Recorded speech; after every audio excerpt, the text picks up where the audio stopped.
I think watching it very closely, he had a couple of chances to realise this, and I'm in a wolf's den here, and I need to probably back off for the sake of my country. I think that, and even today, saying this is going to be a very, very long war.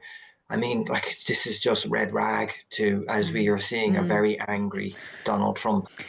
So who will the coalition of the willing consist of? And is the UK once more filling the vacuum of leadership on Ukraine? Well, Dr. Patrick Bury's with us, a senior associate professor in security at the University of Bath, a former British Army captain and NATO analyst. Patrick, a warm welcome to Times Radio. Thanks for being with us.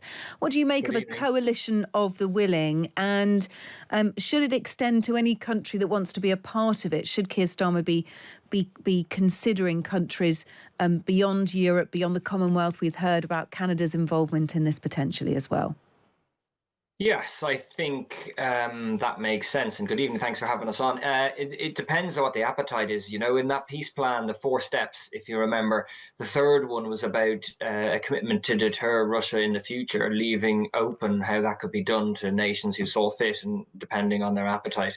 The coalition of the willing is the people who are willing to put skin in the game, as it were, in a major way potentially inside Ukraine.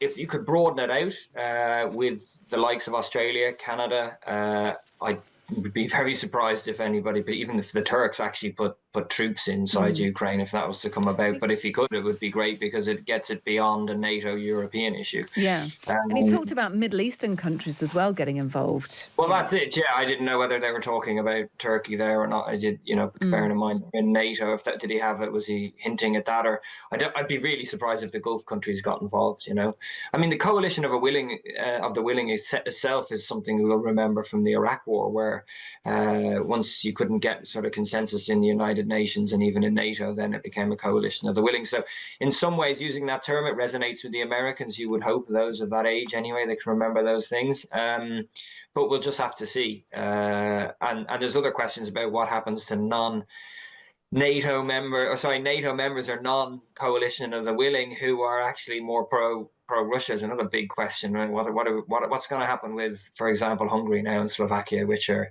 essentially Trojan horses inside NATO and the EU? What do you make of the way that Donald Trump has been handling this? He is sort of forcing Ukraine's hand, and some may say, well, that is about time. The American taxpayers had to, stump up too much cash.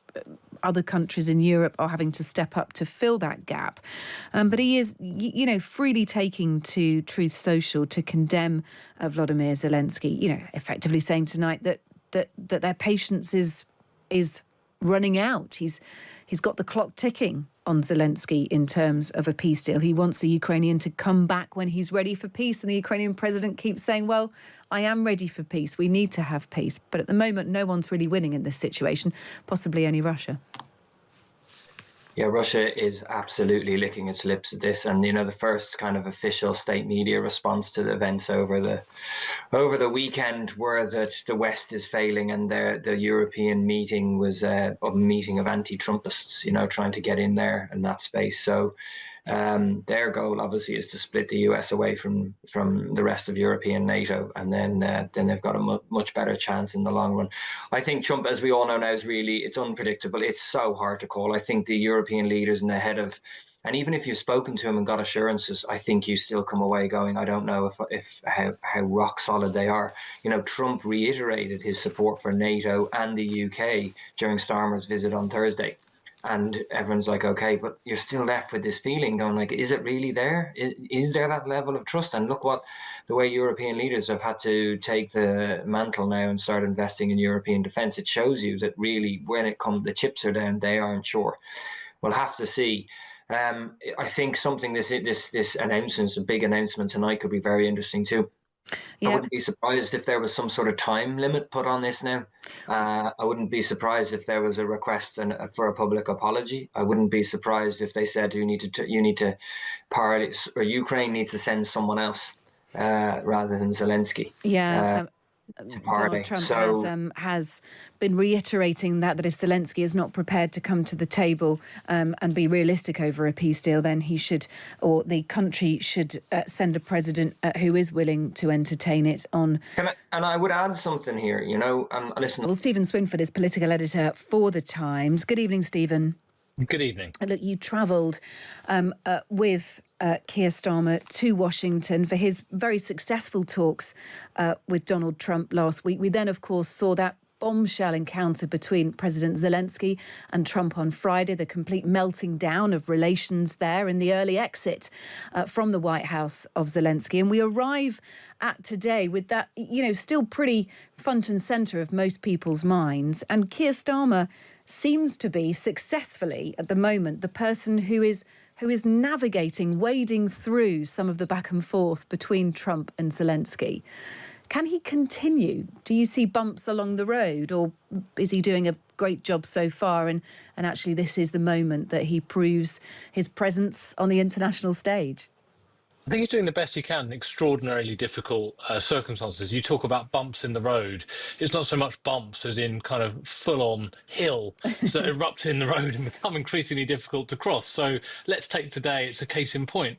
There is progress behind the scenes in building a coalition of the willing. Keir Starmer's given a positive statement to Parliament about what Europe could do and what the UK could do and the need for US support in that. Meanwhile, Donald Trump has decided to go on Truth Social and do this extraordinary missive and attack on Vladimir Zelensky, suggesting that he could pull the plug entirely on military aid and support for the Ukraine. His allies are already suggesting that Zelensky should no longer be leading Ukraine. And then he also had a kind of full frontal missile aimed at European leaders as well. He said that their public reliance on the US for a security guarantee, so we want the backing of the US if we send troops to Ukraine. He said that looks weak in the eyes of Putin. What were they thinking? Is his message tonight. So it's really difficult. In number 10, their philosophy is generally to try to ignore the noise, not to react to stuff, to stick with the plan as they see fit. But if you take Donald Trump at his word here, he appears to be losing faith in both Zelensky. That relationship is at rock bottom already and appears to be deteriorating further, and also increasingly with European leaders. Yeah, we heard from Zelensky about an hour ago, shared a statement saying that Ukraine needs real peace after, of course, Donald Trump's rebuke on Truth Social, where he basically said that the US will not put up with it any longer. So there are exchanges backwards and forwards. Meanwhile, Keir Starmer's talked about his 4-point plan for peace, and we should probably try and differentiate some of this. So we've got this coalition of the willing, which is about peacekeeping forces, isn't it, on the ground, if that's part of a peace deal, to help keep the peace. But I understand that Macron and Starmer have been working on their own proposed peace deal that they're going to present later on in the week. Is that what you're hearing as well, Stephen? Just to help us to see through that. So that's what they're hoping for. And what they're hoping for is a two-phase ceasefire, if you like. So the first phase would be a ceasefire which would be at sea and in the air. And that would essentially be, because it's really hard to monitor a ceasefire on the ground, a stray bullet can end a ceasefire in an instant. Whereas if it's in the air and at sea, that's relatively straightforward to monitor. So that would be a test of faith on whether Putin is going to transgress and break that ceasefire. If that's successful over a period which is still being discussed, then they would move to putting troops in Ukraine under their plans. So that's the kind of central idea that they've got, and they are likely, we're told, to possibly announce something on that later this week, some kind of joint announcement. We'll see where we get to. But obviously, this all hinges on two parties, and it's not clear where they're going to end up yet. One is the United States, where Donald Trump is, and then on the other hand, you've got the Kremlin, who haven't even entered into these discussions yet. Yeah. I mean, the most we've heard so far is they wouldn't countenance European peacekeeping forces on the ground in Ukraine. Yeah, they keep knocking that back, don't they? And I just wonder, look, I mean, the broader analysis of Donald Trump's involvement here, he wants this done, he wants to concentrate on China, but it is oft said that he's after a Nobel Peace Prize, and this would contribute to it, as would a settling to the situation between Gaza and Israel, Hamas and Israel at the moment. But I wonder what Donald Trump would think about the European countries coming in and presenting their own peace deal. Is that likely to put Donald Trump's nose out of joint, Stephen, or do you think he'd be broadly supportive? He would be broadly supportive. So what he wants is for the European nations, Britain and the EU, to do, as Keir Starmer calls it, the heavy lifting. He has long argued it is not fair that the US is bearing the brunt of NATO and bearing the brunt of things in Ukraine, that Europe needs to step up and do more. So Keir Starmer is trying to facilitate a situation where Europe is stepping up and doing more, but it's not clear whether that's going to be enough because he still needs that guarantee from the US. And Trump appears to be publicly criticising him and others for requesting that guarantee. We are due to hear from Donald Trump tonight, and this may be just something completely separate. He's going to make an announcement on investment, but the rumours have already been flying that could see a backing away or a complete takeaway of US investment in Ukraine. Have you been hearing anything at all, Stephen, on that? Well, just look at Donald Trump's words tonight on Truth Social. He claims that Zelensky doesn't want there to be peace as he has America's backing. So for as long as America supports it militarily, he's suggesting that Zelensky won't accept peace. And then he says that the US will not put up with it for much longer. So you've got a report in the New York Times at the same time, which says that pulling military aid is being discussed. The rhetoric and the language appear to be a drumbeat to some kind of withdrawal of US military aid for Ukraine. Of course, that's a big problem because pulling military aid would mean that there is less time for a ceasefire. It ratchets up the pressure. Now, that may be Trump's intention here, to get Zelensky round the table, to get him talking to both Trump and to Putin, but it is directly at odds with the view of the UK and European allies who think that Zelensky needs to be in the strongest position possible for those negotiations. Keir Starmer said this afternoon explicitly that the aid must keep flowing. And if the aid stops flowing from the US in particular, Ukraine is in a dire situation.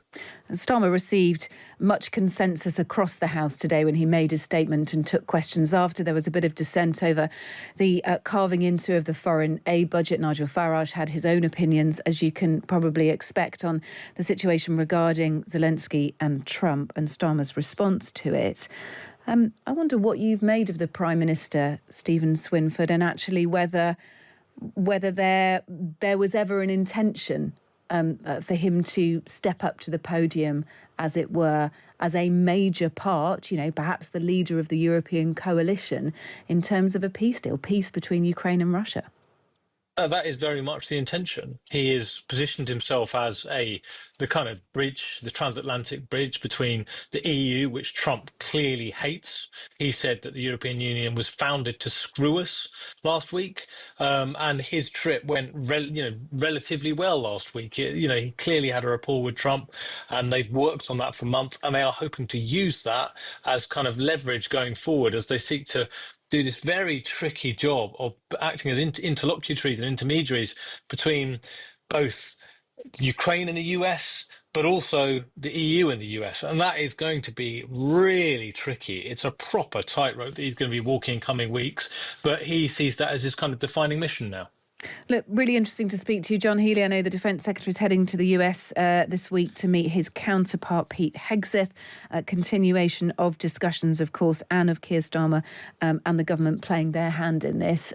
Super interesting stuff. You can read Stephen Swinford's work at thetimes.com and, of course, in tomorrow's paper. Stephen, thank you. Thank you.